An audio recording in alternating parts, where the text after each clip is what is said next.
Ngok ka Meghalaya Government Lower Primary School Teacher Contractual Association ya ka jingsha tngan baladap arta yau menta ka sni ka shipau terek u benai leber arjar arpwe habe kran berkilat patai kubor u acting president ka Meghalaya Government Lower Primary School Teacher Contractual Association u ba birbor yang tam ulaya thu ba kin ai por ka sarkar arta yau ban khot sha kam ni jingya kran ba ka sarkar kamde ban wen kam ni naga kam nang hikai school ba ki kirman ba kan ni ka jingya kran kan nang ka basai so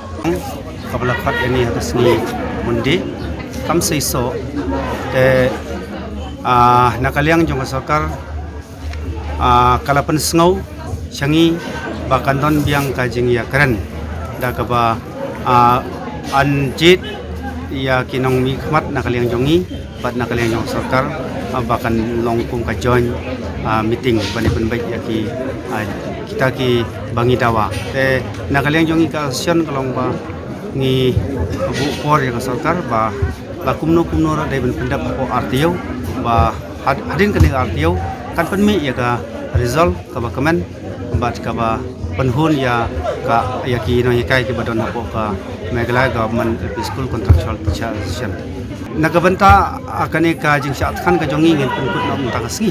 but lada kam sei so hadin artio ngin beteng biang ya kani ke jing sat khan ka jongi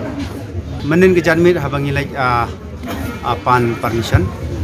ban beteng biang nakaliang imam desi ni sngo buram ba sngo yangi halo kani ka bangin jit arngut napdeng jongi bat arngut napdeng jongi bangin ton ka join meeting bani penbaik ini mat jindawa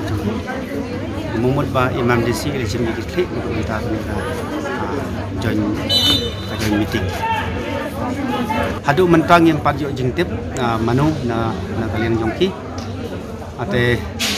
ngin lek mi she imam disi ban yo sngo ya kita ki ai te